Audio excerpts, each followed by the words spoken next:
Things that I've watched you do over time, and I would love to talk about this, is the development of your own character in terms of how you are showing up on video, how you are showing up as a storyteller, how you are showing up on these platforms. Because many of us use this to share like what we ate yesterday or what we were doing, what concert we were at. And I find that that's a form of being a creator, but it's kind of still mainly from a consumeristic character perspective, right? It's just like, here's what I'm consuming, and now you get to just see a looking glass window into my reality.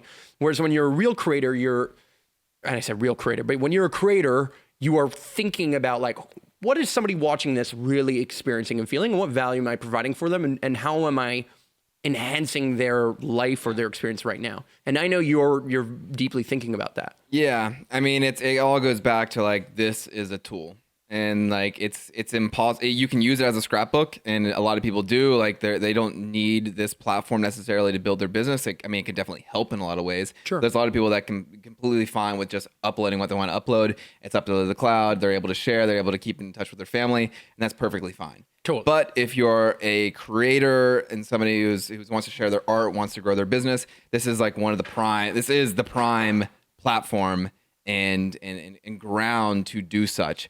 And you have to bring it back a little bit and see how you want to use it as a tool. Guys, I struggle with this all the time. I mean, I'm like still going through that phase of like, wonder what people will think of me, or like, how will I show up in this way? And that's a negative on my side. And like, as much as I know that that's not what I should be focusing on, it's kind of one of those like, it's easier said than done. But whenever I get ready to post something out, I always get a little bit nervous. But even every time I post it, it's going to be, it always does completely fine. It also is like met with so much positivity and reinforcement, which that shouldn't matter regardless. It's more so about using a tool and share that message that I want to go through. And I think that that's another thing that I've been trying to implement with my own head, is that focusing on who you want to reach through this platform and not focusing on who you perceive will not like you in it. It's like spending so much time worried about as a creator, or somebody who wants to build their business through this platform, spending way too much time on, oh, I wonder what this person will think about me that I passed a note to in second grade. It's like, first of all, that person doesn't even like care or notice they're going to get lost in the algorithms. I should be focusing more on the people that it's going to truly impact. The people who are paying attention. The people it's going to impact, and it's going to have a positive message for it. Because at the end of the day, like, I want to help empower people with growing their business. I want to help spread information when it comes to eco villages, sustainability, social impact businesses. And whenever I'm too caught up in the weeds of wondering what this person that's in second grade that I passed a message to is going to think, even though this person's not real, it's more so about like this internal head of my voice being like, whatever it is, then that's holding back. That's not giving a fair opportunity to the people that I could actually impact and that I could actually have a positive long run.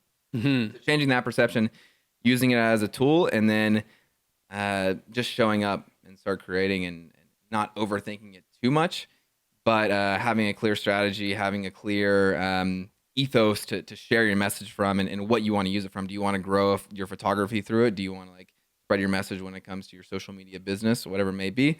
Kind of knowing that and just using it and speaking about that, and not feeling too overwhelmed that it has to fully represent you as an identity, represent you as a whole, because I don't think social media can do that. And that's what hold people's back the most. They're like, I don't want to like show up this way because I'm afraid it won't like fully represent me. Fit my non-existent brand. Yeah, fit my ethos. I don't want to be felt like this way. It's like, no, just like share it, show up. Nobody's really caring as much. Nobody's overvaluing one single post that you had one day compared to a wave of content, or all the things that you're doing. And if you have a message that you want to share through it, where the real results come from is not through the likes or the public comments. Where it goes down in the DMs per se is that's where the conversations really happen that are impactful. Yeah. So changing that metric of success on social media is that I don't care as much about the likes. I don't care about as much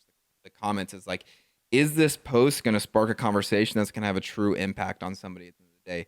Is this post about the plastic problem going to have somebody end up buying a reusable bottle and saving like in the year, and it's going to save a ton of plastic, that single-use plastic that would end up in end up in a landfill somewhere.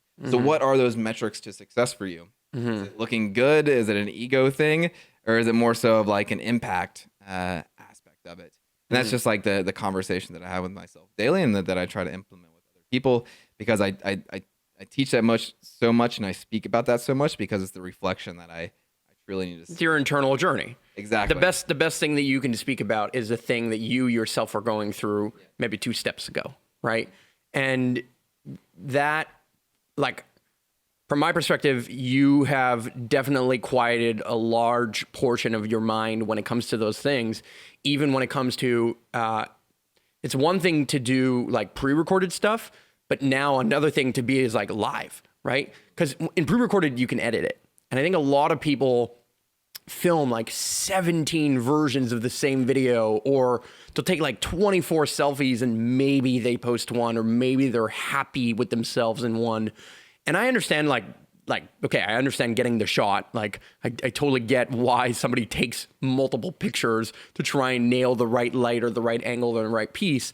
But I think it's the judgment side of it that saddens me sometimes too, because I don't think that most people are approaching it from like, oh, this is the best job I can do in photography. I think a lot of people are approaching it from like, oh, my chin looks fat, or you know, the wrinkles in my shirt, people are going to judge me because I didn't iron my shirt or something. You know what I mean? Like stupid shit like that just is completely inconsequential. And I find this format, like this right here, it cuts all the bullshit. Because what I say right now is out. Yeah. And the cat is out of the bag the second I say it. And that's fun. That's exciting. Yeah. Yeah, I could go delete it. I could go do whatever, but it's still there. And I love I personally love where that puts people too, right? Because if I'm going to ask somebody a question, they don't know what question I'm going to ask them, it can put them on the spot, and they have to trust me. I have to trust them in many ways, right? Yeah. You don't have to go to the extreme of where we're at right off the bat. It's kind of like working yourself up into that sense. But it is coming down. We're seeing this, and where social media is at now is that it's less about the faceless brand, the faceless flag, and more as the individual. People resonate with people. Yeah. Is that people want an authentic connection. And right when Instagram was starting, everybody was following at amazing pictures of Earth. And we're like, damn, this place called Iceland looks sick. And then they had an amazing influencer campaign, and now Iceland is just like popping blazes. Like everybody's been to Iceland. And now like we've had that phase, and people are starting to unfollow those larger accounts because there's no personal connection to them. If a brand were to go up to some of those accounts, the individuals on their side aren't going to buy anything whenever at amazing places of the earth says something, because their influence is more so about just like epic photos. That worth more to have 10,000 followers than 100,000 if 10,000 followers are following a specific person versus following a vague idea of I kind of like travel. Yeah, and that's coming through just like being authentic and sharing your experience, what your own perception and what your own life is. And there's a bunch of people following that story, whether you're seeing it in your likes or your comments or even your direct messages. Like I said a little bit earlier, there's a bunch of people there's 8 billion people now. There's something like that. Yeah. Something like that. There's a bunch of people out there. Like I can't comprehend how many people are on this earth, let alone like how big the universe is. But there's I don't even know. There's a lot of people out there. There's a lot of people out there. If you're seeing this, it's because you are one of those people. Exactly, and that stays true. That Gary Vee talks about all this time, and like I'm a huge fan of Kevin Kelly's 1,000 True Fan Theories. That no matter whatever you're geeking out on, whatever your niche or niche or however you want to say it, there's multiple ways to say it, I guess. In the industry of like whatever you truly geek out on, there's 1,000 people that will truly resonate with that, and you can build an awesome community, an awesome fan base, and even an awesome, very thriving business off of just sharing what's important to you and having a perspective and sharing that perspective, because people want to hear that, and people are vicariously, they're living through you, or they're just interested in the topic, and you're providing that community, you're providing that business or that ground to have those conversations at. And that it just really just comes with like showing up and seeing what's important to you. And at the end of the day, like nobody has to like start their own Instagram, follow Gary Vee religiously, but if that's something that's interesting to you, that platform is out there. Or you can just get in part of those communities and have that experience and find those communities and those connections which weren't available years ago. You can find your tribe, create an ecosystem that's thriving to you and entertaining to you and healthy to you. But you can also fall into ones that are very unhealthy as well. Very, very unhealthy. So choose wisely. I mean, don't let the algorithms control you. I'll go further than that. I think that people need to take media diets. Yeah. I believe that the trend of like the age of 2020 and beyond, like the next decade of reality, I think we're going to see that internet addiction and screen addiction and all of these things are becoming a real problem further and further. And I believe that we're going to see an age upon which media diets or screen diets are going to become a new fad. And I say fad because it's going to be a problem that people are going to struggle with, and just like prescription drugs or it's imminent. It's absolutely imminent. We're already experiencing 4-hour work week, or the Tony Robbins of the internet. Absolutely. Internet audit, the internet diet.